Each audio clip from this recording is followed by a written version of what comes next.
Surveillance cameras showing a new view of a violent shootout in a parking lot of a South Florida apartment building. The barrage of bullets sending 2 people to the hospital, and it lands a rapper in jail. 7 Sheldon Fox with the exclusive. Broad daylight bullets, 2 hit, over $500,000 in exotic cars. All of it on surveillance video obtained exclusively by 7 News from October in ultra-quiet Bay Harbor Islands. I got that knife because I'm fine. And it involves a recording artist, Pooh Shiesty, except unlike this clip, what happened here was no music video. The footage shows a McLaren sports car, Mercedes Maybach, and another Mercedes pull into this East Bay Harbor Drive condo parking lot. Men from the vehicles eventually get out and meet, and then this. The man in the white shirt has a pistol. The man in the black sweatshirt has a longer gun, and at about the same time, they begin firing before retreating back to the Maybach. The fancy getaway cars speed off, and one of 2 victims then hobbles to the car. Skyforce 836. The victims ended up at Aventura Hospital with injuries. But back to the scene for a moment. Police say the famous rapper was in that McLaren. If I shoot my gun 300 shots. Police and prosecutors say Pooh Shiesty was part of the group that ended up in this parking lot that October afternoon where the shots flew, and it happened right across the street from the police department and town hall here in Bay Harbor Islands, and days before... Bay Harbor Islands says you're wanted for aggravated battery with a deadly weapon. He's also charged with armed robbery. Bay Harbor Police names 1 other for aggravated battery in their affidavit, saying the 2 left the state in a private jet. Police also using these Instagram photos, showing Shiesty with an assault-style rifle and cash as part of their case. They say the shooting came as one of the victims tried selling high-end sneakers and marijuana. Who, they got the right guy? Sheldon Fox, 7 News. And so just a few minutes ago, we actually learned from the courts, Pooh Shiesty's court date has been reset to February 9th. Yo, what is the deal, my YouTube family? So we are back with another reaction on Rayshon today. So today I will be reacting to Bruce Rivers, which is a criminal defense lawyer. So what he does, he's also a YouTuber, and it's a lot of cases that goes on with the hip-hop community. Of course, with all these rappers that want to shoot them up, bang, bang, bang, you know, all that thug life gangster stuff. And, you know, sometimes they get in trouble. So what he would do is cover the case and give his own opinions and, you know, what he thinks is going to happen with the case. He's a super cool dude. He's very funny. And the case that he is covering today is an upcoming rapper by the name of Pooh Shiesty, which is a very cool rapper, signed to another rapper by the name of Gucci Mane. Now, Gucci Mane is one of my favorite rappers. I listened to him growing up. So Pooh Shiesty is kind of like a protege of Gucci Mane. It's a lot of similarities, you know. When you listen to their music, they kind of sound similar. So Pooh Shiesty is just like a younger Gucci Mane. You know, like some upcoming rappers, they cannot get out the hood. Or they try to get out the hood, but right before they escape, they land in some type of trouble. Now, the trouble that this man has landed into doesn't quite make sense because it is a robbery. And he had money on him, about 40 grand. He was going to get some shoes from some high-end shoes from somebody else. It was supposed to be a link up. They were supposed to do a fair exchange, the shoes. And all of a sudden, it's gunfire. And people start firing and people get shot. So now Pooh Shiesty is in the feds. Yes, he has a Fed case. He was fighting it for a little bit, but then he took his plea deal back and decided to plead guilty, I guess, for a shorter term. Because, you know, once the feds is on you, they pretty much got evidence. So that was probably the smarter thing for him to do, so he won't get life, because he was facing life. But now that he has pled guilty, he's just waiting on his sentence, which we don't know what it might be because he was facing life. So it's just crazy, man. You know, these rappers get all this money and then they still want to rob and do all this stuff instead of just living that fabulous life that they work so hard to get to. But anyways, let's jump into this video because I don't want to be too long. Let's see what the criminal defense lawyer, Bruce himself, has to say. He's the criminal lawyer. But who is he? Bruce Rivers, he's the criminal lawyer. And who is he? Bruce Rivers, he's the criminal lawyer. And what he do? And it's gonna react to all the self-snitching. Hi, this is Bruce Rivers. Welcome to another episode of Criminal Lawyer Reacts, CLR Bruce Rivers. I am a board-certified criminal defense lawyer where I react to certain news of the day, certain songs, that you guys like and I like. And so today I'm reacting to the updates on Pooh Shiesty's case. Now, Pooh Shiesty is also known as Lontrell D. Williams, and he is indicted in the Southern District of Florida on 4 different counts. Basically, it's a robbery situation where he and a couple other guys are charged with, they went to a hotel, supposed to buy some shoes and some weed, and they wound up shooting him up the place and shot one guy in the ass. So when you have that's a why I federal like case, him, man, because you he's just set out raw these and different uncut with deadlines. it. You set out, your motion deadline, your pre-trials, and your trial date. And he was supposed to go to trial on Monday. Well, in advance of trial, if you're going to take a deal, you got to tell the court that you're taking a deal, and that's what happened in this case. Mr. Shiesty, his lawyers have told the court that they plan to enter a plea. They haven't set. Let me say this for the future rappers out there. This is something I noticed being a rap fan, and it seems like when these rappers get in trouble, it's not your local police department. It's the FBI.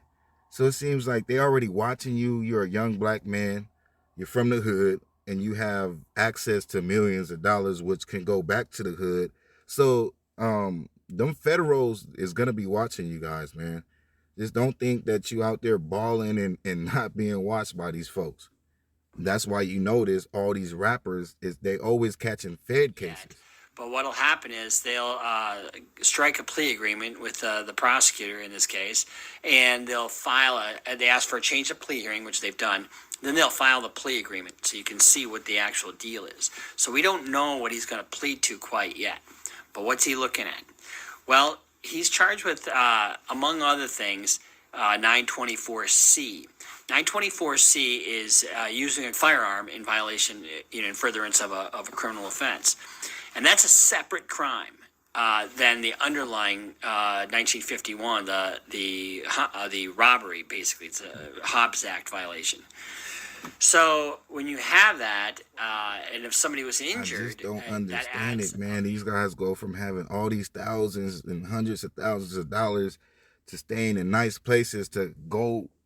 Your residence is a jail cell now.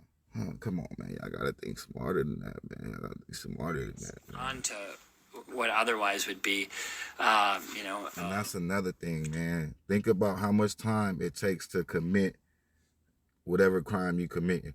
That robbery probably took 2 or 3 minutes. That's going to cost him at least 10 years of his life, where he could have been out there balling all the women, like fancy cars, jewelry. But you want to rob somebody, man. It's not a smart move. And then you know how they get you, man. You do this one crime and they're going to make it 6 charges out of one crime that that's just how they do it. Don't throw your life away. This adds, another 10 years onto his sentence because somebody was injured. It can cover, it can go up to life if somebody was killed, but he's not going to get life. But and I don't know exactly what the deal is. Nobody does except for the parties. They know what the deal is. But there was an interesting twist to this story because the alleged victim, he was a guy by the name of Brandon Cooper. He's been charged with bank fraud, and so he doesn't really have super clean hands either. And these other guys were armed as well, is my understanding. So you had 2 sets of guys. One set of guys going to buy some high-end shoes and some weed, and then.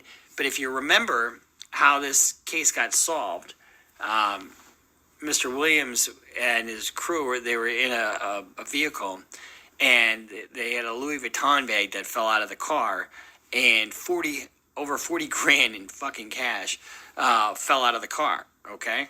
Now remember what I said? What does that say right there? What does that say? Stop self-snitching, right? Well, so basically, the rapper Pooh Shiesty had over 40 grand in a duffel bag, which when they skirted off from the scene, it fell out the vehicle.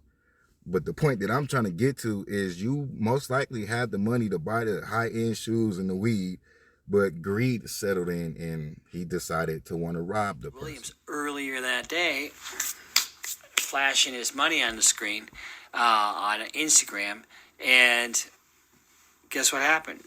They were able to freeze, or I don't know if it was it must have been a still shot or whatever it was, but they were able to get a serial number off of one of those bills, and it matched one of the bills. Now, what's the chances of that, you the guys? That's how much them federals be watching these rappers. They be all on their Instagrams, their social medias, their Twitters, whatever. They zoomed in on this man's money. And that's how they identified the money that was at the scene, on top of it being on camera. But that's just, just cannot really afford to do dumb stuff when you're rich and when you're a rapper and you're young and you're black. They're watching.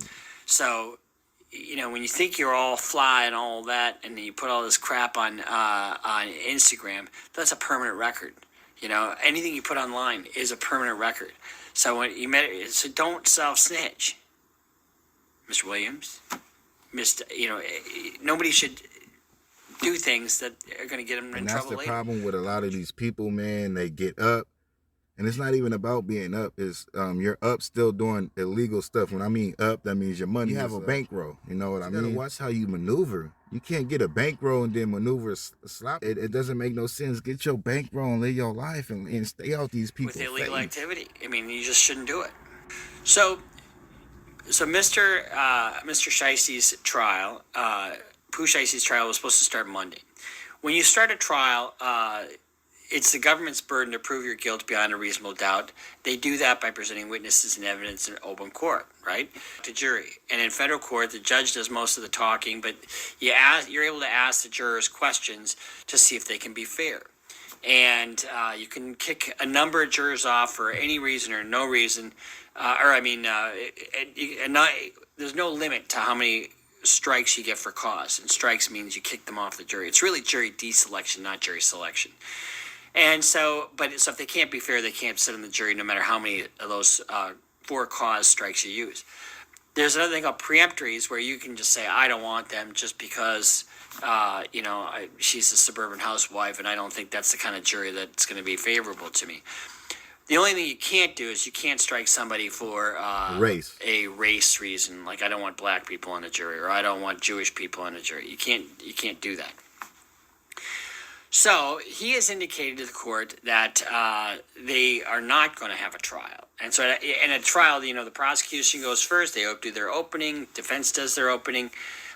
They call their witnesses. You cross-examine the witnesses. If the defense has any witnesses, you bring those forward. And then each side does their closing argument, and the government gets a chance at rebuttals. That's the structure of a trial. That's not going to happen in this case. In this case, Mr. Shiesty is going to plead. So the first thing they do is they'll file a plea agreement with the with the court. And so they look at the plea agreement, and so you get to court, and the judge will go through your rights, all your rights with you. First, they got to make sure that you're competent. Have you had any alcohol to drink? Have you had any medication? Are you thinking clearly? Is there any reason, anybody putting any pressure on you, threats or promises of any kind?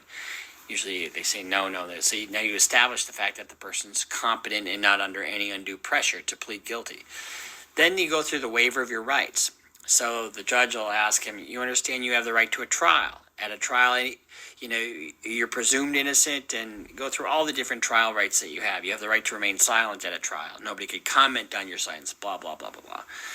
So once you do that, then the prosecutor will go through the factual basis section.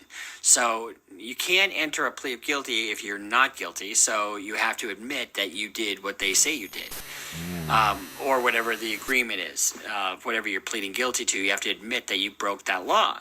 So Mr. Shiesty will be getting up in court, and he'll be saying, Yeah, I'd like to direct your attention to, let's see, what was the date of this? Yeah, I'd like to direct your attention to October 6, 2020. He basically Do you remember that gonna date? have to Yes. self-snitch Were on you in himself. Miami-Dade County that day? Yes. And in fact, you went to a hotel that day with two other people, Bobby Brown and Jaden DeRosa, right? Yes. And what did you do that day? Well, we went there with some guns. So that And means you know he's gonna that have you, to snitch on his partners too, by saying that they were there. Cold game, man. you conspired with more than one person to commit a crime, right? And then they'll go through all the facts, and then once they're done with that, the judge will usually accept the plea, and then they'll set So it. you kind of understand the trick that they try to pull on you right there is like, by you self-snitching on yourself, and there's other people involved in the crime, it's That's snitching why on maybe, I'm not saying this man is gonna snitch. I don't know, but if he put in a guilty plea and he's not gonna go to trial, he would have to admit to the crime, which is on camera. But they would still want him to admit and also tell on the other people. They want a conviction altogether. The more people, the better. So if he could admit and just say that these people somewhere were down here, the road. So within a week or two, he'll have to meet with probation, and probation will create what they call a pre-sentence report. It's a big, long document that's for the judge. And in federal court, what they do is they give you a preliminary pre-sentence report. You go through it with your client, and you decide: is there anything in here we need to object to? Did they get the guideline calculation right? Are these facts right? Go through your family history, go through your drug and alcohol use, go through your educational history, and your criminal history. Is all this stuff in here accurate? Sometimes it's not accurate, so you file objections, and you either work it out with probation, or you can just note your objections and then you argue it. Then you get the final pre-sentence report. When you get the final one, you draft what's called a position paper. Basically, it's the sentence you think that the judge should give and the reasons for that. So you do your own guideline calculation and say, the judge, and you're going to be bound to argue within the parameters of the plea agreement. A lot of times, there is no limit to what the defense can argue for. And then you also have an appeal waiver. So as long as the sentence is within a certain range, you waive your right to appeal. My sense is one of two things happened here. The fact that one of the witnesses in the case is now charged federally probably makes that person a little less credible. So maybe the government felt like they could give him a better deal now that they know what piece of shit they're complaining witnesses, how damaged they're complaining witnesses. Or he just sees the writing on the wall and, thinks, there's just too much risk to go to trial. Let's cut our losses. And the latter is probably more likely true than not true. And in this case, he's looking at a boatload of time. You've got a Hobbs Act violation and a 924C count. So that would mean, the guidelines are going to be, in excess of 10 years. And there's a lot of things that go into the calculation of the guidelines. So you can see there's a chart. So you can see by this chart here, the top line is your criminal history category. So if you go across wherever your numbers lie, that's your criminal history category. And I don't know what his criminal history is, but he's detained in this case, and he's been in jail, I think, since July, if I'm not mistaken. And then the severity level of the offense. I didn't even realize he was incarcerated that long. Since July? That almost, 6? Couple months? 3 or 4 months? 5 months? 5 months. Wow. Now, here's one of the things in the federal system. There are various factors that, in this case, and in every case, that will enhance a sentence. So you have a certain base offense level. And then if there's a gun used, you can add, so many more points. If somebody was injured, use so many more, and so on. If there's sophisticated means, if there's, whatever. There's a variety of different types of enhancements that you don't have in most state courts. And so then you find where your guidelines are, and then and you look at it and argue what you think a fair sentence would be. And so he'll enter a plea probably in the next week or two, I would bet. It won't be long And so once he enters his plea, then they'll do the PSR pre-sentence report, and then that'll be about 8 to 12 weeks, I suppose, before he gets back for sentencing. So he probably won't be sentenced until after the first of the year. But his trial's Long off. process. He's going to plead, and Process. and it's really a shame because this is a big sentence. This will be a big sentence for him, I don't know what his defense would have been otherwise. Probably would have been self-defense. That, look, we, they had guns and they brought their guns out, and that's what caused us to do this. And from the likes of it, it doesn't look like they thought that was going to be that successful, so they struck a deal. So, with that said, I wish Mr. Williams the best. He's an excellent artist. We've done a reaction to him before, and we'll do one again. So if you are watching this, you should like, subscribe, follow us on Instagram, follow us on Twitter, and why don't you sign up for Patreon? You get 3 months, you get a free hat, or just go to Shopify and go get a hat. All right, yeah, you guys. So that's pretty much it. Another upcoming artist that landed in some trouble and is now facing multiple years in the feds, all based off of one decision. It might have been self-defense. I don't know, you guys. I don't know the full He struck a story. deal. So all we could do is just wish the best of luck. Hopefully he doesn't get that much time. He learns his lesson, and when he comes out, he's able to get back where he left off at and maybe still be successful in the music business and able to feed his family and feed himself and live the life that he's supposed to be living. Catch me on the next one, y'all. Peace and blessings.